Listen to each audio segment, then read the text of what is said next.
सूत जी महाराज कहते हैं, ऋषियों, एक समय नारद जी के मन में तपस्या करने का विचार हुआ तो घूमते घूमते हिमालय पर पहुंच गए।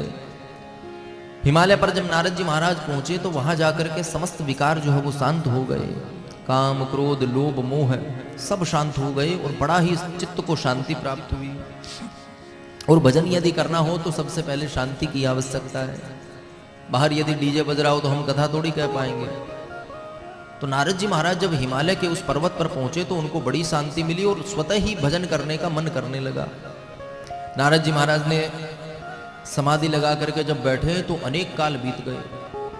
जब ज्यादा समय बीतने लगा तो इंद्र को घबराहट होने लगी कि कहीं हमारा इंद्रासन न छीन ले भाई। जब विधानसभा में ज्यादा सीटें किसी के पास होने लगती है तो मुख्यमंत्री को डर लगता है कि कहीं ये बहुमत सिद्ध करके हमारी कुर्सी न हथिया ले। तो महाराज इंद्र को भी यही लगा कि नारद जी इतनी तपस्या क्यों कर रहे हैं, कहीं इंद्र बनने का विचार तो नहीं बना लिया। तो अपने गण कामदेव को आज्ञा दी। कामदेव वसंतादि गणों को लेकर के नारद जी महाराज के सम्मुख पहुंचा।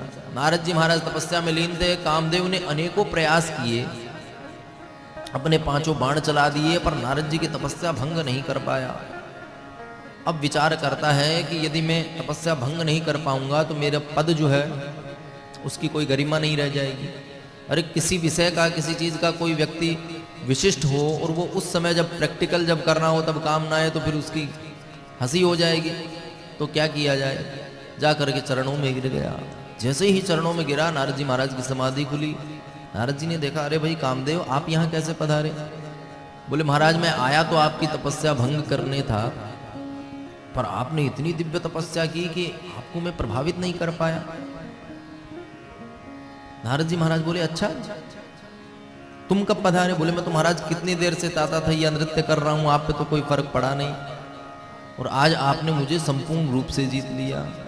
नारद जी बोले कि अरे कामदेव, हमने तो सुना है कि भगवान शंकर ने तुम्हें जीता है और उनके अलावा तुम्हें कोई जीत नहीं सकता, उनके अतिरिक्त। कामदेव बोला, महाराज बड़े लोगों की बड़ी बात होती है, कहने में संकोच होता है, पर आपसे बता रहा हूं शंकर जी ने मुझे तो जीता पर क्रोध को नहीं जीत पाए। क्रोध कर दिया, मुझे भस्म कर दिया। तो काम तो जीत लिया पर क्रोध नहीं जीत पाए। आपने तो काम क्रोध दोनों को जीत लिया। मैं कितनी देर से आपकी तपस्या भंग करने का प्रयास कर रहा हूं, पर आप समाधि खुलने के बाद भी मुझ पर प्रेम वर्षा कर रहे हैं, मुझ पर आपको क्रोध नहीं आया। नारद जी ने विचार किया कि क्या सही में ही हमने काम क्रोध दोनों को जीत लिया? हमने तो आज तक यही सुना था कि भगवान शिव जी से बढ़कर किसी ने काम को नहीं जीता। प्रशंसा का जो बाण होता है वो व्यक्ति को गिराने के लिए सबसे उपयुक्त वस्तु होती है। अनावश्यक किसी की प्रशंसा नहीं करनी चाहिए और आवश्यक प्रशंसा भी यदि करनी हो तो उसके सम्मुख नहीं करनी चाहिए। और यदि कोई आपकी प्रशंसा कर रहा है तो आपको भी ज्यादा प्रसन्न नहीं होना चाहिए, क्योंकि आजकल लोग कई प्रकार के होते हैं। नीतिकार कहते हैं कि परोक्षे कार्यहंतारम प्रत्यक्षे प्रियवादिनम वर्जयेत् तादृशं मित्रं विषकुंभं पयो यथा पयोमुखम। नीतिकार कहते हैं कि प्रायः समाज में ऐसे व्यक्ति पाए जाते हैं जो मुंह पे आपकी बड़ी प्रशंसा करेंगे। अरे महाराज आपके जैसा गाने वाला कोई नहीं, आपके जैसा सुंदर स्वरूप किसी का नहीं, आपकी बुद्धि का तो कहना ही क्या। और जैसे ही आपसे एक तरफ हुए, अरे न जाने कितने लोग हैं संसार में, यही एक थोड़ी है, तुमने अभी तक दूसरों को देखा कहाँ है? हमारे साथ कभी मौका मिले तब चलना, हम दिखाएंगे। तो प्रत्यक्षे परोक्षे कार्यहंतारम प्रत्यक्षे प्रियवादिनः। सामने तो मीठी मीठी बातें करेंगे पर पीछे से न जाने उनको कौन सा कांटा चुभ जाता है कि वो प्रशंसा चाह कर के कर ही नहीं सकते। तो ऐसे मित्र जो होते हैं उनसे उसी प्रकार दूर रहना चाहिए जिस प्रकार मटका जो होता है वो दिखने में तो दुग्ध का प्रतीत होता है पर उस दुग्ध में विष मिला हुआ होता है। तो उनके हृदय में भी विष मिला हुआ होता है कि वो प्रशंसा नहीं कर पाते। तो नारद जी महाराज की इतनी प्रशंसा कामदेव ने की तो नारद जी महाराज को भी अभिमान हो गया कि कह तो सही रहे हैं, शंकर जी ने भी आज तक इनको नहीं जीता, हमने जीत लिया है। चलो भाई ठीक है, हमने तुम्हें क्षमा किया, जाओ अपने धाम। कामदेव तो चला गया पर नारद जी महाराज अभिमान में भर करके जगह जगह विचरण करने लगे। अब जब कोई किसी को स्वर्ण पदक मिल जाए, रजत पदक मिल जाए, तो वो चाहता है कि ज़्यादा से ज़्यादा लोगों में मेरा प्रचार हो। बड़े बड़े बैनर छपाए जाते हैं, स्वागत समारोह किया जाता है। अब बाबा जी के पास इतनी धन संपत्ति तो थी नहीं, तो सोचे क्या किया जाए। बोले जिसने आज तक काम को जीता है उसी से जाकर के हम संवाद करते हैं। तो घूमते घामते भगवान शंकर के पास पहुंच गए। भगवान शंकर ने जब नारद जी को देखा तो प्रसन्न हो गए कि बाबा जी आ रहे हैं, कोई ना कोई बढ़िया भगवान की कथा सुनाएंगे। कितने दिनों बाद आए हैं, भगवान शंकर प्रसन्न हो गए। भगवान शंकर प्रसन्न होकर के स्वागत करते हुए कहते हैं, आइए देवर्षि नारद जी महाराज, कहाँ थे आजकल? आपका नेटवर्क नहीं मिलता, ना व्हाट्सअप चेक करते हो, ना फेसबुक पे आपकी डिटेल मिलती है। नारद जी महाराज बोले, महाराज मैं तो तपस्या में था, हिमालय से आ रहा हूँ। तो बोले कुछ सुनाओ। बोले हाँ हाँ सुनाने ही आया हूँ महाराज। मैं तो हिमालय जब पहुंचा तो मेरा ऐसा मन लगा कि मैंने इतनी भारी समाधि लगाई कि कामदेव को मैंने परास्त कर दिया। और केवल मैंने काम को ही नहीं महाराज, मैंने क्रोध को भी जीत लिया। शंकर बाबा का मूड खराब हो गया कि हम तो कोई भगवान की कथा सुनने के आतुर थे, और मार चरित शंकर ही सुनाई। कामदेव का प्रसंग लेकर के आप हमारे सम्मुख प्रस्तुत हो रहे हो। हमने तो विचार किया कि इतने दिन बाद आए हो तो भगवान की लीला कोई नहीं सुनाओगे। भगवान का मुंह थोड़ा सा सकुचा गया। नारद जी ने देखा कि हमारे पास उपलब्धि आ गई, इनको ये बात पच नहीं रही है, देखो मुंह कैसे बिगाड़ रहे हैं। शिव जी ने कहा, हाँ ठीक है नारद जी महाराज, आपने काम को जीत लिया, क्रोध को जीत लिया, बड़ी सुंदर बात है, पर एक हमारा आपसे निवेदन है। नारद जी बोले, हाँ महाराज अवश्य बताइए। शंकर भगवान कह रहे हैं, बार बार विनवौ मुनि तो ही, बार बार विनवौ मुनि तो ही, जिम यह कथा सुनायहु मोहि। मेरी कथा सुनावो मोहि। तिमि जनि हरि सुनायहु कबहु।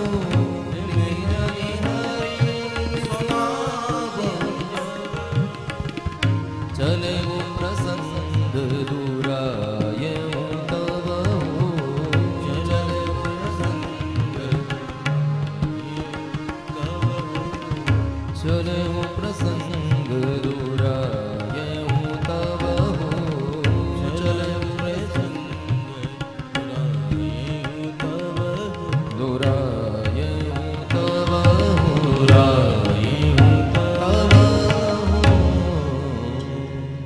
शंकर जी कहते हैं, नारद जी महाराज आपने काम क्रोध को जीत लिया, बड़ी अच्छी बात है, पर गलती से भी जाकर के भगवान विष्णु को मत बता देना। नारद जी ने कहा, क्यों भाई, विष्णु जी को क्यों नहीं बताएं? वो तो हमारे परम आत्मीय हैं, उन्हीं का मैं गुणगान 24 घंटे करता रहता हूँ, उनको क्यों न बताएं? भगवान बोले, बस हमने आपको संकेत में ही समझा दिया। विष्णु भगवान के सामने जाकर के यदि आपने कह दिया तो इसका परिणाम अच्छा नहीं होगा। नारद जी को मन में विचार हुआ कि इनको हमारी बड़ाई पच नहीं पा रही है। इन्होंने काम को जीता, हमने काम क्रोध दोनों को जीता, तो हमारी प्रशंसा कहीं संसार में न फैल जाए, इनसे बड़ी प्रतिष्ठा हमको न मिल जाए, इसलिए ये ऐसा कह रहे हैं। भगवान शंकर ने विचार किया कि भगवान का भक्त जो है उसको किसी भी प्रकार का अहंकार होना उसके लिए शुभप्रद नहीं होता। तो नारद जी के अहंकार का जो फोड़ा है अभी छोटा है। फुंसी हमें जब होती है उसी समय कोई दवाई गोली औषधि ले ली जाए तो वो वहीं पे शांत हो जाती है, पर फुंसी यदि फोड़ा बन जाती है तो फिर ऑपरेशन करना पड़ता है। तो अभिमान रूपी फुंसी नारद जी महाराज को हो चुकी थी, और भगवान शंकर ने किसी को न बताने की औषधि भी प्रदान कर दी। किसी को नहीं बताएंगे तो धीरे धीरे बात विस्मृत हो जाएगी। पर नारद जी महाराज को ये बड़ी समस्या हो गई कि हमें किसी को बताने के लिए मना क्यों कर रहे हैं भाई। शंकर जी बोले, वाच्यमीवं न कुत्रापि हरेरग्रे विशेषतः। हम आपसे कहते हैं किसी को मत बताना, और किसी में भी हो सके तो नारायण के सामने तो बिल्कुल मत बताना। नारद जी बोले, महाराज यदि वो स्वयं पूछे, बोले चले वो प्रसंग दुरायं तब, यदि प्रसंग भी चल जाए, वो स्वयं भी पूछे तो भी मत बता देना, वरना आपके लिए हानिकारक है। अब तो नारद जी को पक्का जम गया कि ये तो हमसे ईर्ष्या करते हैं। गोप्यम गोप्यम सर्वदा ही नैव वाच्यम कदाचन। नारद जी महाराज ने वहां पे हिमालय में जहां पे तपस्या की, वहां पर ही भगवान शंकर ने पूर्व में तपस्या करके कामदेव को पराजित किया था। तो वह स्थान जो है इतना सिद्ध हो चुका था कि वहां पर काम के बाण का जो है प्रभाव नहीं होता था। आप हम सब मंदिर में जब जाते हैं तो जहां पे सिद्ध महात्माओं ने तपस्या की है तो वहां जाते ही स्वतः ही मन लगने लगता है।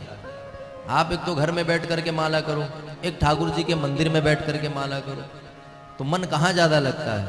मंदिर में ही लगेगा। तो जो स्थान पवित्र होता है, जहां पर जैसी ऊर्जा होती है उसी के अनुसार कार्य जो है संपन्न होता है। तो नारद जी महाराज ने जहां पे तपस्या की वो भगवान शंकर के द्वारा सिद्ध की हुई भूमि थी, इसलिए काम क्रोध वहां पर उनको प्रभावित नहीं कर पाए। नारद जी को अभिमान हो गया कि हमारी दिव्यता इतनी हो गई। नारद जी महाराज ने विचार किया कि किसी को कहूं ना कहूं, पर एक को तो किसी को कहूं, कहीं बिना बात बचती नहीं नारद जी को। तो नन्हे नन्हे कदमों से ब्रह्मा जी के पास पहुंचे। ब्रह्मा जी के पास जाकर के दंडवत प्रणाम किया। दंडवत प्रणाम करके ब्रह्मा जी से जैसे ही कहने लगे, ब्रह्मा जी बोले अभी शंकर बाबा के यहाँ से आ रहे हो ना? बोले हाँ महाराज। बोले उन्होंने जब ये बात बताई तुम्हें समझ नहीं आई? किसी के आगे नहीं कहना है। नारद जी बोले पता तो इनको है, पर इन्होंने भी मना कर दिया, अब ऐसा कैसे हो सकता है? कोई तो रहस्य है। नारद जी ने विचार किया कि यदि हमारे पिताजी कह रहे हैं तो हो न हो यही हमारे लिए हितकर है। चलो शंकर जी का तो ध्यान नहीं करें, पर पिताजी की बात मान लेनी चाहिए। नारद जी महाराज एक स्थान पर बैठे रहे, भगवान का भजन नारायण नारायण करते रहे, पर मन में वो बात चलती रही। जब अनेक समय निकल गया तो विचार किया कि जरा चल करके तो देखूं, मैंने कोई छोटी विजय तो प्राप्त की नहीं है, कहीं न कहीं तो हल्ला मच गया होगा, हो सकता है भगवान को स्वतः ही पता हो, मेरे स्वागत में आतुर हो। तो आज धीरे धीरे जो है वैकुंठ की ओर प्रस्थान किया। एक बार कर तल बर बीना, एक बार कर तल बर बीना, एक बार कर तल बर बीना, एक बार कर तल बर बीना, गावत हरि गुण गान प्रवीणा, गावत हरि गुण गान प्रवीणा, क्षीर सिंधु गवने मुनिनाथा, क्षीर सिंधु गवने मुनिनाथा, जह बस श्रीनिवास श्रुति माथा, बस श्रीनिवास श्रुति माथा, निवास श्रुति माथा। निवास श्रुति माथा। तो धीरे धीरे नारद जी महाराज ने उड़ान भरी और अपनी वीणा पर स्वरताल छेड़ते छेड़ते वैकुंठ की ओर चलने लगे। यद्यपि नारद जी महाराज निरंतर ही भगवान का गुणगान करते हैं, नारायण नारायण नारायण, श्रीमन्नारायण नारायण नारायण, श्रीमन्नारायण नारायण नारायण, श्रीमन्नारायण नारायण नारायण। जब भी नारद जी महाराज का उल्लेख जहां पे आता है या नाट्य रूपांतरण में हम देखते हैं तो नारायण नारायण करते ही दिखाई देते हैं, किंतु आज जो वीणा बज रही है वो वीणा का स्वर अत्यधिक तेज हो रहा है। कीर्तन तो आज भी कर रहे हैं, पर भगवान का गान कम हो रहा है, अपनी कलाकारी ज्यादा दिखा रहे हैं वीणा पे।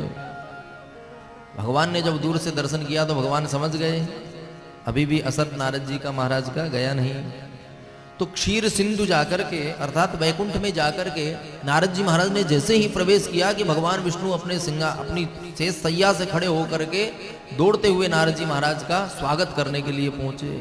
नारद जी ने सोचा कि इनको पक्की खबर पहुंच गई, वरना आज तक तो बैठे रहते थे, अपने निकट हमको बैठाते थे, आज दौड़ करके आ रहे हैं, इसका मतलब इनको पक्का पता चल गया कि हमने काम क्रोध को जीत लिया। भगवान ने जाकर के अंक में नारद जी को भर लिया और नारद जी से कहते हैं, मुनि श्रेष्ठ इतने दिन से आपके दर्शन नहीं हुए, ना कोई आपने कथा सुनाई, ना कोई आपने लीला की, कहाँ रहे? नारद जी बोले महाराज मैं तो हिमालय तपस्या में था। अच्छा आप भी तपस्या करते हैं? हमने तो कीर्तन करते ही देखा। बोले नहीं नहीं महाराज मैं हिमालय में गया और इतनी दिव्य तपस्या की कि काम क्रोध दोनों को जीत लिया। भगवान विष्णु ने सोचा कि नारद जी को तो बड़ा अहंकार चढ़ गया।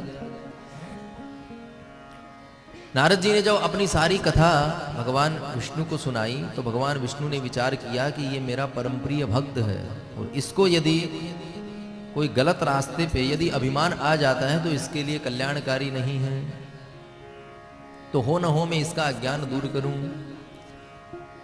क्योंकि कथा जो होती है वो भगवान की होती है, जीव की तो व्यथा ही होती है। भगवान विष्णु ने विचार किया कि इन्होंने हर स्थान पे यही कहा कि मैंने काम को जीता, ये नहीं कहा कि भगवान की कृपा से मैंने जीता। अरे अपना ही गुणगान कर रहे हो, भगवत कृपा का तो आश्रय लेना पड़ेगा।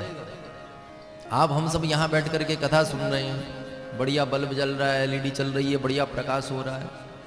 अब एलईडी अभिमान में कह दे कि मेरे प्रकाश से ही कथा चल रही है और उधर से ट्रांसफार्मर जो है उसका बटन आप बंद कर आए तो एलईडी का प्रकाश कहाँ गया? एलईडी को प्रकाशित होने के लिए वहां से उस शक्ति की आवश्यकता है। उसी प्रकार जीव मात्र को भी कार्य करने के लिए भगवान की कृपा की आवश्यकता है। जब कृपा का करंट भगवान जब हटा लेते हैं तो बड़ी विडंबना हो जाती है। आप हम सब नित्य निरंतर भगवान की आरती करते हैं, हनुमान चालीसा करते हैं, सब करते हैं। लगभग 5 मिनट हनुमान चालीसा में लगता है। निरंतर कोई यदि करने लगे तो 3 मिनट में भी कर देता है, और यदि नाश्ता पहले लग जाए तो 1 मिनट में भी हो जाता है। बोलो हर हर महादेव।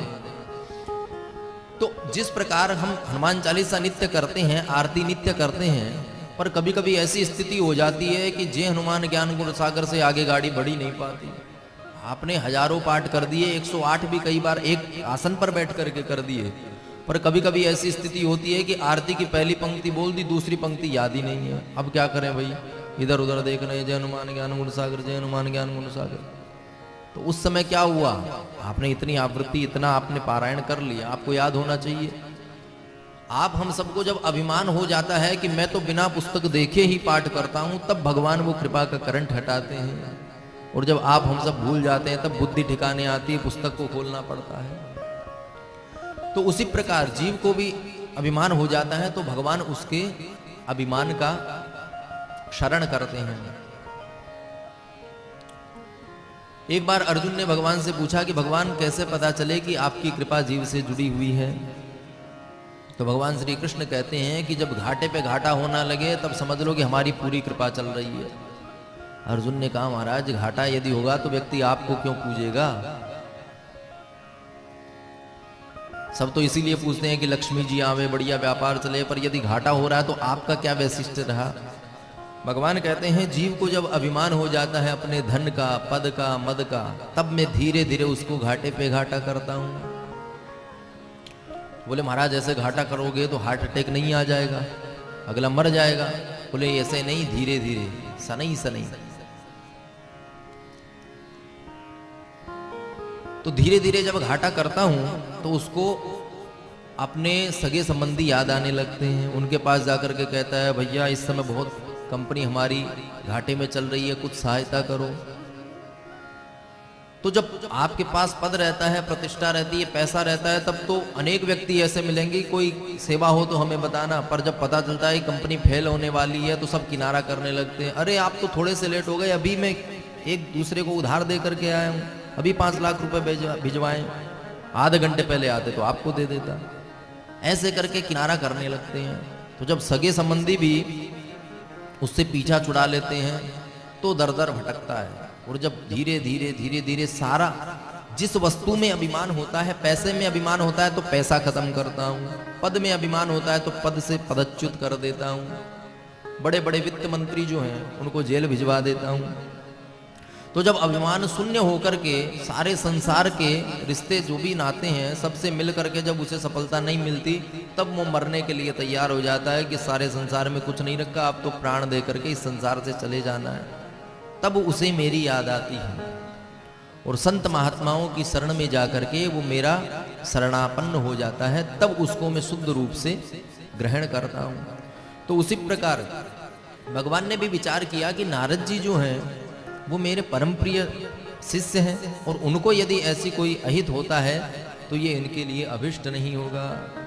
भगवान ने मन से ही इतनी दिव्य एक नगरी की रचना कर दी कि नारद जी महाराज जैसे ही वैकुंठ से निकले तो बड़ा ही चमचमाता हुआ महल दिखाई दिया। नारद जी महाराज ने जब देखा कि भाई आज तक तो हमने ऐसा 100 योजन का महल कभी देखा नहीं, बड़ा दिव्य नगर है, नारद जी ने भी उसमें प्रवेश किया। नारद जी ने जब प्रवेश किया तो भगवान विष्णु की माया से वहां पर शील निधि राजा की पुत्री का स्वयंवर चल रहा था। नारद जी को आता देख करके शील निधि राजा ने दंडवत प्रणाम किया, आइए आइए महाराज विराजिए, और कृपा करके मेरी पुत्री का स्वयंवर हो रहा है महाराज, कृपा करके इनकी जन्म पत्री देख दीजिए। नारद जी महाराज ने, राजा ने बुला करके नारद जी महाराज को बैठाया और आनी दिखाई नारद ही भूपति राज कुमारी, कहूँ नाथ गुण दोष सब एहि के हृदय विचार। राजा ने अपनी पुत्री को बुला करके नारद जी के सम्मुख बैठाया, बैठा करके कहते हैं महाराज इनका कोई पर्चा बनना हो, कोई जन्म पत्री बननी हो तो आप बना करके निराकरण करें कि वैवाहिक जीवन कैसा होगा, मिलने वाला दूल्हा कैसा होगा। नारद जी महाराज ने जब उस कन्या की हस्तरेखा देखी तो बड़ी विचित्र हस्तरेखा थी।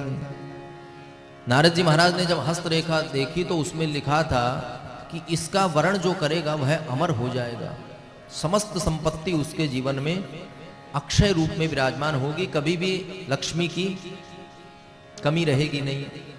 नारद जी ने विचार किया भाई ऐसी तो हमने कभी हस्तरेखा किसी की देखी नहीं, क्यों न इसका वर्ण मैं ही कर लूं। येन केन प्रकारेण यदि ये राजकुमारी मुझे मिल जाए तो मैं तो अमर हो ही जाऊंगा और समस्त 14 भुवनों का सुख भी मुझे प्राप्त होगा। जो यही बरही अमर सोई होई, जो यही बरही अमर सोई होई, समर भूमि तेहि जीत न कोई, समर भूमि तेहि जीत न कोई। जो यही बरही अमर सोई होई, जो यही बरही अमर सोई होई, जो यही बरही अमर सोई होई, जो यही बरही अमर सोई होई। समर भूमि तेहि जीत न कोई, समर भूमि तेहि जीत न कोई, तेहि जीत न कोई।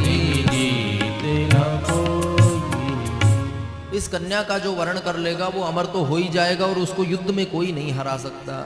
तो यदि इसका वर्ण मैं ही कर लूं तो समस्त प्रकार के सुख मुझे ही प्राप्त हो जाएंगे। अब विचार किया कि कन्या का वर्ण यदि करना हो और कन्या स्वयंवर कर रही हो तो सुंदर होना आवश्यक है, क्योंकि माताएं प्राय सुंदरता ही देखती हैं। तो नारद जी ने विचार किया कि अब मेरा तो रूप ऐसा है, जटाएं बड़ी हुई है, अब मैं सुंदर रूप कहां से लेकर के आऊं। तो भगवान विष्णु का स्मरण आ गया। अब विचार किया कि भगवान के वैकुंठ धाम जाता हूं तो यहाँ तो कल ही सारा कार्य निष्पन्न हो जाएगा, मैं वैकुंठ जाकर के आऊंगा, तब तक तो यहाँ शादी और विवाह विदाई सब हो जाएंगे, क्या किया जाए। तो जल्दी से बाहर आए, भगवान विष्णु का स्मरण किया। जैसे ही भगवान विष्णु का स्मरण किया भगवान विष्णु प्रकट हो गए। प्रकट होकर के कहते हैं कहो वत्स।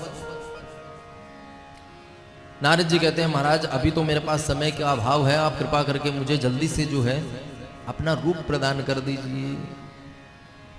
भगवान ने विचार किया कि किसी के पास कोई बेकार हो, उसको कार चाहिए तो किसी से कार मांग लेता है, अरे किसी के पास कार नहीं हो तो प्राय विवाह में देखा जाता है जो बढ़िया कार अपने परिचित की होती है वही लेकर के चले जाते हैं, और प्राय लोग दे भी देते हैं कि विवाह शादी का काम है, एक दिन की बात है।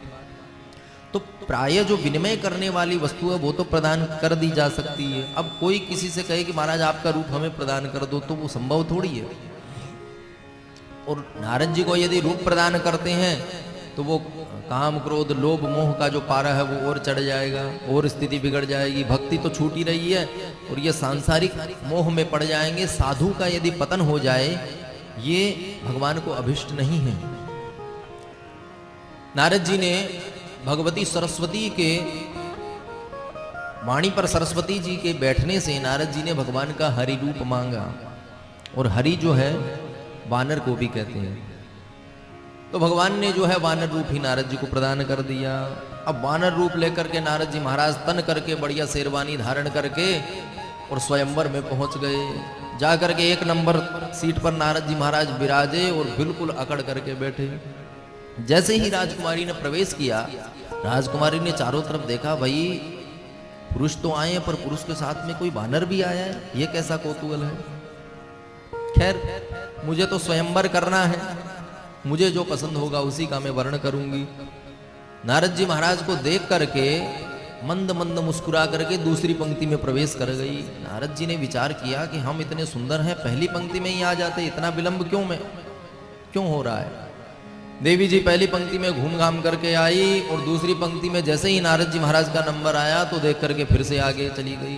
नारद जी ने सोचा ऐसा कैसे हो सकता है, मैं सबसे सुंदर हूं इनमें और ये मेरा वर्ण क्यों नहीं कर रही है। पास में ही भगवान रुद्र के 2 गण आए हुए थे ब्राह्मण बन करके। वो कहते हैं नारद जी महाराज आपका रूप तो बिल्कुल भगवान विष्णु के जैसा लग रहा है और शेरवानी भी बड़ी चमचमा रही है, हमें तो लगता है कि ये कन्या आपका ही वर्ण करेगी। नारद जी महाराज और प्रसन्न हो गए, खड़े होकर के देखने लगे इधर उधर, वो कन्या कहाँ गई भाई। नारद जी महाराज विचार कर ही रहे थे कि उसी समय भगवान विष्णु ने वहां प्रवेश किया। जैसे ही भगवान विष्णु का वहां पे पदार्पण हुआ, राजकुमारी ने कंठ में भगवान विष्णु के ही माला डाल दी। धरि नृप तनु तह गयऊं कृपाला, धरि नृप तनु तह गयऊं कृपाला, धरि नृप तनु तह गयऊं कृपाला, हरि नृप तनु तह गयऊं कृपाला। कुंवरी हरसी मेले हूँ जयमाला, कुंवरी हरसी मेले हूँ जयमाला, कुंवरी हरसी मेले हूँ जयमाला, कुंवर हरसी मेले हूँ जयमाला। धरि नृप तनु तह गयऊं कृपाला, धरि नृप तनु तह गयऊं कृपाला, गयऊं कृपाला। गयऊं कृपाला। जैसे ही भगवान नारायण के कंठ में राजकुमारी ने माला डाली, भगवान विष्णु तत्काल उस राजकुमारी को लेकर के अंतर ध्यान हो गए। नारद जी ने देखा कि ये तो मेरे आराध्य हैं विष्णु भगवान से ही मैं स्वरूप लेकर के आया था, ये हमारी राजकुमारी को कैसे ले गए भाई। भगवान विष्णु जैसे ही अंतर्धान हुए, नारद जी महाराज क्रोध से लाल हो गए। रुद्रगण जो बैठे थे वो भी अटखेलियां करने लगे। महाराज रूप तो बड़ा सुंदर है पर बंदर जैसे दांत बाहर निकल रहे हैं। नारद जी महाराज क्रोध से उनको देखने लगे। बोले महाराज हम पे क्रोध क्यों करते हो, तनिक जाकर के दर्पण देखो। अब दर्पण तो कहाँ देखने जाए, तो पास में ही एक बड़ा सुंदर सरोवर था। वहां जाकर के नारद जी महाराज ने जैसे ही अपनी परछाई देखी, नारद जी के तो होश उड़ गए। अरे हमने तो हरि रूप मांगा था, इन्होंने तो हमें बंदर बना दिया। अब तो महाराज रुद्रगणों को श्राप दे दिया। तत्काल रुद्रगणों को श्राप दे करके वहां से बाहर निकले तो भगवान विष्णु से भेंट हो गई। जैसे ही भगवान विष्णु दिखे तो भगवान विष्णु पर ही बिगड़ गए। अरे संत महात्माओं की रक्षा करने का दायित्व आपको सौंपा गया है, आप तो संत महात्माओं से ही अटखेलियां कर रहे हो। अरे आपसे मैंने स्वरूप मांगा था विवाह करने के लिए, आप मेरी राजकुमारी को कैसे ले गए। तुम्हारे सिर पर, तुम परम स्वतंत्र हो, तुम्हारे सिर पर तो कोई है नहीं, जैसे मर्जी हो वैसा काम करते हो। आज मैं तुम्हें श्राप ही दे देता हूं। अब नारद जी महाराज क्रोध में इतने बढ़ गए कि भगवान विष्णु को ही श्राप दे दिया। तुम सर्वश्रेष्ठ सबसे ऊपर मन में आवे सो करते हो, नहीं संत भक्त का ध्यान रखो, उनका भी अनहित करते हो। नारी विरह में ही स्वामी जिस तरह मुझे तरसाया है, ऐसे ही घूमोगे वन वन, तुमको यह श्राप हमारा है। हाथ में जल लेकर के भगवान को तत्क्षण नारद जी ने श्राप दे दिया कि जिस तरह आपने मुझे नारी विरह में तरसाया है ना, वैसे ही गली गली डोलते मिलोगे, जंगलों में भटकोगे। और तुमने मुझे वानर रूप दिया है, एक दिन हाथ जोड़ करके बानरों से ही सहायता मांगनी पड़ेगी। तद्रूपेण मनुष्यत्वं भव तद दुख भुगधरे, यन्मुखं कृतवान् मे त्वं ते भवन्तु सहायिनः, यन्मुखं कृतवान् मे त्वं ते भवन्तु सहायिनः। वानर का रूप दे करके तुमने सारे संसार में मेरी हंसी कराई है, एक दिन बानरों के ही भरोसे तुम्हें युद्ध जीतना पड़ेगा, तुम्हारा बल पराक्रम काम नहीं आएगा। नारद जी महाराज इतने लाल पीले होकर के भगवान को श्राप तो दे दिया, किंतु भगवान ने जैसे ही अपनी माया को हटाया तो नई तहर मान राज कुमारी। जैसे ही भगवान की माया अंतर ध्यान हुई तो वहां ना तो राजकुमारी दिखाई दी, ना लक्ष्मी जी का भय वैभव यश कीर्ति दिखाई दिया। अब तो नारद जी महाराज के होश उड़े कि ये मैंने क्या कर दिया। नारद जी महाराज ने भगवान को जब देखा तो उनके तो होश उड़ गए कि जिनकी मैं आराधना करता हूं, जिनकी सेवा करता हूं, उनको मैंने श्राप दे दिया, ये पाप मेरे से कैसे हो गया। तत्काल नारद जी महाराज ने चरणों में पड़ करके भगवान को प्रणाम किया। प्रणाम करके कहते हैं, मृषा हो मम श्राप कृपाला, मम इच्छा कह दीन दयाला। हे प्रभु, मैंने आपको जो श्राप दिया है वह तत्काल झूठा हो जाए। न जाने कौन सी माया मेरे सर पर आई कि आपका आराधन मैंने आजीवन किया है, आज मैंने आपको ही श्राप दे दिया। ये अपराध मुझसे कैसे हो गया। भगवान विष्णु बोले, नारद न खेदम कुरु मे भक्त वरस्त्वं नात्र संशयः। आप संशय न करें, मेरी माया के प्रभाव में ही आपने यह कार्य किया है, जाओ तुम्हारा मंगल हो। नारद जी महाराज ने प्रणाम करके कहा कि महाराज, मेरी इस कुबुद्धि का, इस पाप का, मैंने जो पाप किया है इसका प्रक्षालन कैसे होगा, कृपा करके वह बताओ। तो भगवान विष्णु ने भगवान शिव की आराधना का यहां पर नारद जी को समाधान दिया। भगवान विष्णु कहते हैं कि जाकर के भगवान का शतनाम स्तोत्र जो है उसका आप पाठ करें, भगवान शंकर जो है आपको इस दुविधा से मुक्त करेंगे। नारद जी महाराज ने जाकर के भगवान शंकर का आराधन किया। जैसे ही नारद जी महाराज जाने लगे तो रुद्रगण सामने आकर के भगवान को प्रणाम करते हुए कहते हैं, हे मुनि श्रेष्ठ, हम पर भी आप कृपा करें। अज्ञानतावश हमने भगवान की माया से ही मोहित होकर के आपका हास्य किया है, इसमें हमारा कोई कृत्य नहीं है। नारद जी महाराज उन पर भी प्रसन्न होकर के कहते हैं, सर्व ब्रह्मांड राजानौ शिव भक्तौ जितेन्द्रियौ शिवापरतनोर मृत्युं प्राप्य स्वं परमासथ। समस्त ब्रह्मांड के राजा होकर शिव भक्त आप जितेंद्रिय होंगे। भगवान शिव ही कृपालु हैं जो इस समस्त संकटों से हमारी रक्षा कर सकते हैं। जाओ भगवान शिव आपका कल्याण करें। बोल भक्त वत्सल भगवान की।